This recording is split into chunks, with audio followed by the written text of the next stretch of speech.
80 நாட்கள், கிட்டத்தட்ட 1920 மணி நேரம். உடலிலிருந்து உயிர் பிரிந்தால் அந்த உடல் 48 மணி நேரத்திற்குள் அடக்கம் செய்யப்பட வேண்டும். ஆனால் மானாமதுரையைச் சேர்ந்த ஆகாஷ் டெலிசனுக்கு அது தற்போது வரை நிகழவில்லை. 26-year-old Akash Delison going to torture in custodial death. Manamadurai MLA மற்றும் அதிகாரிகள் பேச்சுவார்த்தை நடத்திய நிலையில் அந்த பேச்சுவார்த்தை அனைத்தும் தோல்வியடைந்துள்ளது. அந்த குடும்பத்துல ஒரே பையன், அப்படி ஒரு பையனை இப்படி அடிச்சு கொள்றது எந்த வகை நியாயம்? 26 வயதான அந்த இளைஞரின் உடல் கடந்த 80 நாட்களாக மதுரை அரசு மருத்துவமனையின் பிணவரையிலேயே உறைந்து கிடக்கிறது. மற்றவர்கள் நினைப்பது போல ஆகாஷின் மரணம் வெறும் லாக்அப் மரணம் மட்டுமல்ல. எங்கேயோ கொண்டு போய் கீழே ஒரு கல் வச்சு, காலை மேல வச்சு, அதுக்கு மேல கல்லை வச்சு குடிச்சிருக்காங்க சார். இது தமிழக காவல்துறையில் ஆண்டாண்டு காலமாக ஊறியிருக்கும் சாதிய மனநிலையின் வெளிப்பாடு என விசிக போன்ற அரசியல் கட்சிகள் குற்றம் சாட்டுகின்றன. காவல்துறை படுகொலை தெரிந்தும் நாம் அமைதி காப்பது மிகுந்த வருத்தம் அளிக்கிறது. அவர்கள் மீது இந்த வரைக்கும் நடவடிக்கை இல்லை. மறுபக்கம் மகன் உடலை தொடமாட்டோம், கொலையாளிகளான காவலர்கள் அனைவரையும் சிறையில் தள்ளும் வரை ஓயமாட்டோம் என ஒரு குடும்பமே போலீசாரை எதிர்த்து தர்ம யுத்தம் நடத்தி கொண்டிருக்கிறது. உண்மையில் மார்ச் 6ஆம் தேதி ஆகாஷ் டெலிசனுக்கு என்னதான் நடந்தது? ஆகாஷ் பாலத்திலிருந்து குதித்ததாக காவல்துறையினர் குற்றம் சாட்டும் நிலையில் அவரின் மூளை தொடங்கி இதயம் வரை 28 இடங்களில் எப்படி காயம் ஏற்பட்டது? இந்த காணொலியில் சற்று விளக்கமாக பார்க்கலாம். பொதுவாக லாக்அப் மரணங்களில் வழக்கமாக போலீசார் சொல்லும் கதை ஒன்று இருக்கும். ஆகாஷ் விவகாரத்தில் போலீஸ் தரப்பில் சொல்வது என்ன?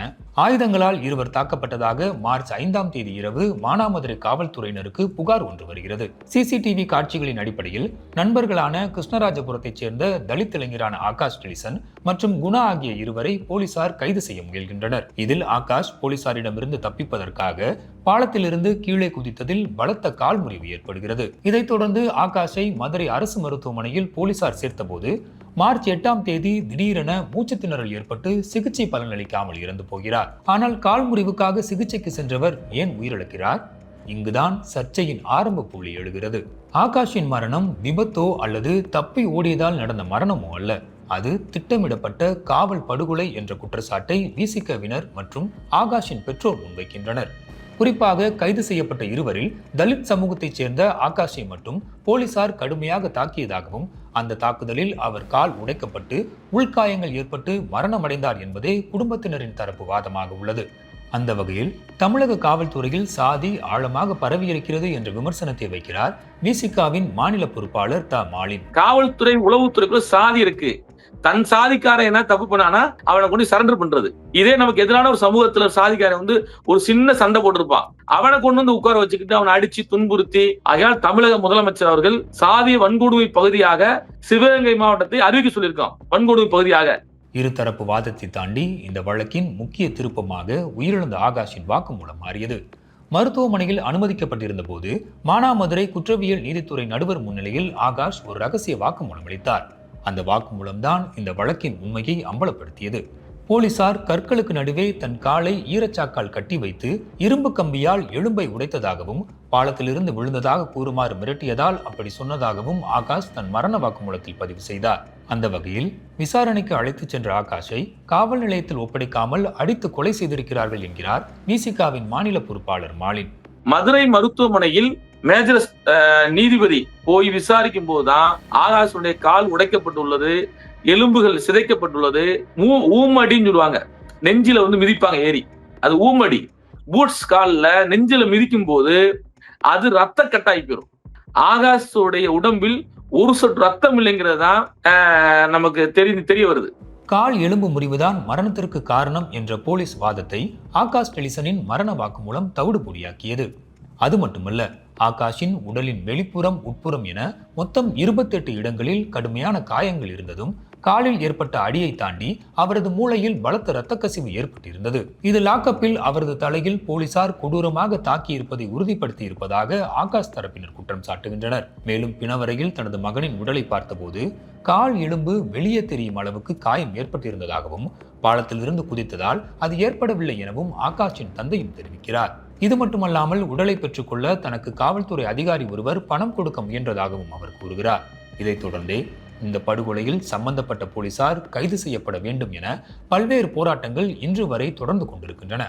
மறுபுறம் நியாயம் கிடைக்கும் வரை ஆகாஷ் உடலை வாங்க மாட்டோம் என 80 நாட்களை கடந்தும் அவரது பெற்றோர் போராடி கொண்டிருக்கின்றனர். போராட்டங்களின் எதிரொலியாக ஆகாஷ் வழக்கு வன்கொடுமை தடுப்பு சட்டத்தில் இணைக்கப்பட்டு தற்போது சிபிசிஐடி வசம் உள்ளது. ஒட்டுமொத்த சிபிசிஐடி விசாரணையையும் 60 நாட்களுக்குள் முடித்து இறுதி அறிக்கையை தாக்கல் செய்ய வேண்டும் என சென்னை உயர்நீதிமன்றத்தின் மதுரை அமர்வு கெடு விதித்திருக்கிறது. ஆகாஷ் வழக்கில் ஆரம்பத்தில் inspector Dileepan, sub inspector Guhan உள்ளிட்ட 6 பேர் மட்டுமே பணி இடைநீக்கம் செய்யப்பட்டனர். ஆனால் இந்த வழக்கை சிபிசிஐடி கையில் எடுத்த பிறகு இந்த வளையம் தற்போது பெரிதாகியுள்ளது. மானாமதுரை டிஎஸ்பி ராஜா உட்பட 11 பேருக்கு சிபிசிஐடி சம்மன் அனுப்பப்பட்டது. ஆனால் பணியிடை நீக்கம் நடவடிக்கை மட்டும் போதாது, கொலை குற்றவாளிகள் கைது செய்யப்பட்டு ஆகாஷுக்கான நியாயம் கிடைக்க வேண்டும் என்கிறார் விசிகாவின் மாநில பொறுப்பாளர் மாலின். காவலர்கள் அனைவருக்குமான நண்பர்கள் சொல்றீங்க, ஆனா நீங்க அப்படி கிடையாது. காவலருக்குள்ள சாதி இருக்கு, காவல்துறைக்குள்ள சாதி இருக்கு. காவல்துறை காவலர்களை தாண்டி காவல்துறை மக்கள்கிட்ட சாதியை தூண்டி விடுதுன்னு தான் என்னுடைய கோரிக்கை. தூண்டி விடுது சாதியை. அந்த போக்கை காவல்துறை மாற்றிக்கொள்ளணும். முதலில் பெனிக்ஸ் ஜெயராஜ், அடுத்து மடப்புரம் அஜித்குமார், தற்போது ஆகாஷ் டெலிசன் என தமிழ்நாட்டில் நடக்கும் லாக்அப் மரணங்களின் பின்னணி ஒவ்வொன்றும் பதபதைக்க வைக்கின்றன. தமிழ்நாட்டில் கடந்த 5 ஆண்டுகளில் மட்டும் 25க்கும் மேற்பட்ட லாக்அப் மரணங்கள் நடந்திருப்பதாக ஊடக செய்திகள் கூறுகின்றன. இது அதிகாரம் என்ற பெயரில் காவல்துறை செய்யும் அத்துமீறலாகவே பார்க்க வேண்டியிருக்கிறது. பெனிக்ஸ் ஜெயராஜிற்கும் அஜித்குமாருக்கும் நடந்த காட்டுமிராண்டித்தனமான தாக்குதல்கள் இன்னும் பலரின் நினைவை விட்டு அகலும் முன்னரே மீண்டும் ஒரு அத்துமீறல் நடந்திருப்பது காவல்துறையிலும் காவலர்கள் மனநிலையிலும் சீர்திருத்தத்தை ஏற்படுத்த வேண்டிய அவசியத்தை வலியுறுத்துகிறது. சிபிசிஐடி விசாரணைக்கு நீதிமன்றம் விதித்த 60 நாட்கள் கெடு நெருங்கிக் கொண்டிருக்கிறது. இந்த வழக்கின் தீர்ப்பு மூலமாக இனியாவது தமிழ்நாட்டில் லாக்அப் மரணங்கள் நிற்குமா? புதிய அரசு இந்த சிக்கலுக்கு தீர்வு காண முயற்சிக்குமா? பொறுத்திருந்துதான் பார்க்க வேண்டும்.